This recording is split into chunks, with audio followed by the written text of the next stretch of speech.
Matthew chapter 26. When Jesus had finished saying all these things, he said to his disciples, "As you know, the Passover is 2 days away, and the Son of Man will be handed over to be crucified." Then the chief priests and the elders of the people assembled in the palace of the high priest, whose name was Caiaphas, and they plotted to arrest Jesus in some sly way and kill him. "But not during the feast," they said, "or there may be a riot among the people." While Jesus was in Bethany in the home of a man known as Simon the leper, a woman came to him with an alabaster jar of very expensive perfume, which she poured on his head as he was reclining at the table. When the disciples saw this, they were indignant. "Why this waste?" they asked. "This perfume could have been sold at a high price and the money given to the poor." Aware of this, Jesus said to them, "Why are you bothering this woman? She has done a beautiful thing to me. The poor you will always have with you, but you will not always have me. When she poured this perfume on my body, she did it to prepare me for burial. I tell you the truth, wherever this gospel is preached throughout the world, what she has done will also be told in memory of her." When one of the 12, the one called Judas Iscariot, went to the chief priests and asked, "What are you willing to give me if I hand him over to you?" So they counted out for him 30 silver coins. From then on, Judas watched for an opportunity to hand him over. On the first day of the Feast of Unleavened Bread, the disciples came to Jesus and asked, "Where do you want us to make preparations for you to eat the Passover?" He replied, "Go into the city to a certain man and tell him, 'The teacher says, my appointed time is near. I'm going to celebrate the Passover with my disciples at your house.'" So the disciples did as Jesus had directed them and prepared the Passover. When evening came, Jesus was reclining at the table with the 12. And while they were eating, he said, "I tell you the truth, one of you will betray me." They were very sad and began to say to him one after the other, "Surely not I, Lord." Jesus replied, "The one who has dipped his hand into the bowl with me will betray me. The Son of Man will go just as it is written about him, but woe to that man who betrays the Son of Man. It would be better for him if he had not been born." Then Judas, the one who would betray him, said, "Surely not I, Rabbi?" Jesus answered, "Yes, it is you." While they were eating, Jesus took bread, gave thanks, and broke it, and gave it to his disciples, saying, "Take and eat, this is my body." Then he took the cup, gave thanks, and offered it to them, saying, "Drink from it, all of you, this is my blood of the covenant, which is poured out for many for the forgiveness of sins. I tell you, I will not drink of this fruit of the vine from now on until that day when I drink it anew with you in my Father's kingdom." When they had sung a hymn, they went out to the Mount of Olives. Then Jesus told them, "This very night you will all fall away on account of me, for it is written, 'I will strike the shepherd, and the sheep of the flock will be scattered.' But after I have risen, I will go ahead of you into Galilee." Peter replied, "Even if all fall away on account of you, I never will." "I tell you the truth," Jesus answered, "this very night before the rooster crows, you will disown me 3 times." But Peter declared, "Even if I have to die with you, I will never disown you." And all the other disciples said the same. Then Jesus went with his disciples to a place called Gethsemane, and he said to them, "Sit here while I go over there and pray." He took Peter and the 2 sons of Zebedee along with him, and he began to be sorrowful and troubled. Then he said to them, "My soul is overwhelmed with sorrow to the point of death. Stay here and keep watch with me." Going a little farther, he fell with his face to the ground and prayed, "My Father, if it is possible, may this cup be taken from me. Yet not as I will, but as you will." Then he returned to his disciples and found them sleeping.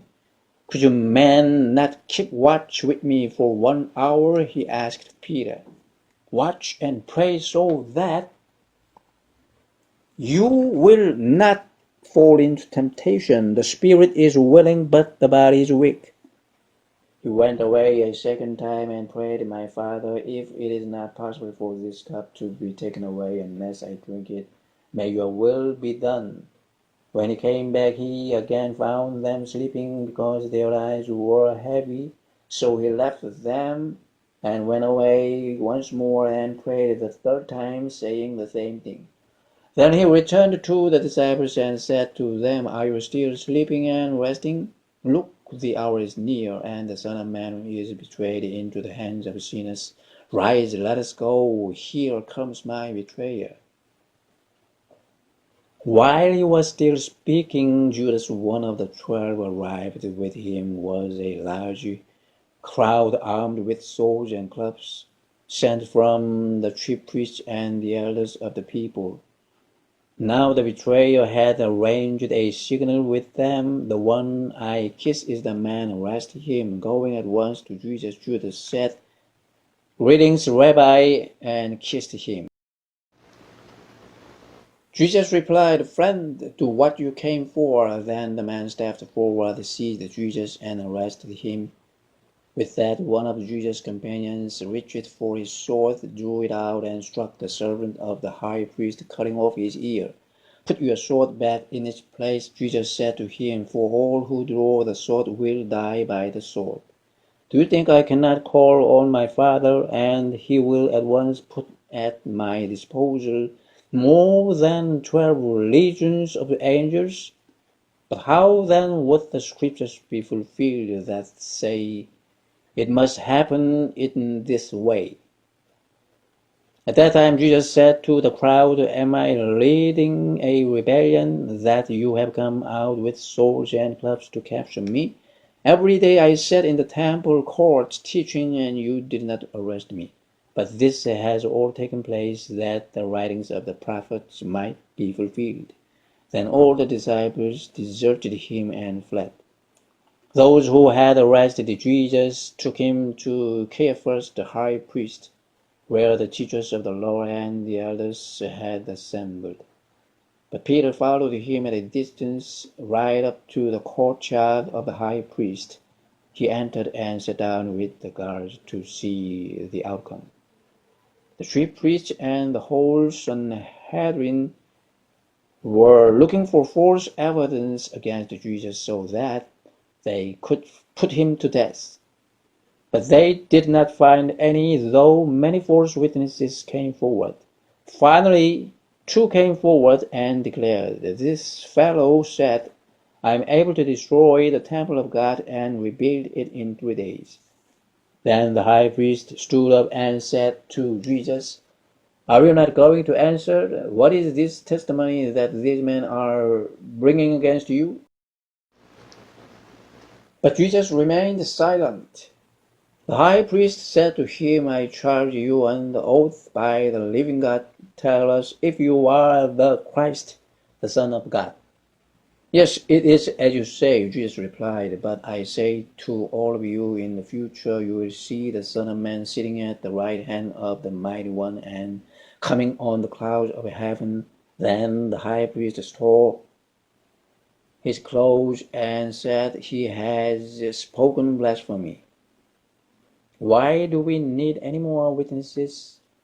Look, now you have heard the blasphemy. What do you think? He is worthy of death," they answered. Then they spit in his face and struck him with their fists. Others slapped him and said, "Prophesy to us, Christ. Who hit you?" Now Peter was sitting out in the courtyard. And a servant girl came to him. You also were with Jesus of Galilee, she said. But he denied it before them all. I don't know what you are talking about, he said. Then he went out to the gateway where another girl saw him and said to the people there, This fellow was with Jesus of Nazareth. He denied it again with an oath, I don't know the man. After a little while, those standing there went up to Peter and said, Surely you are one of them, for your accent gives you away.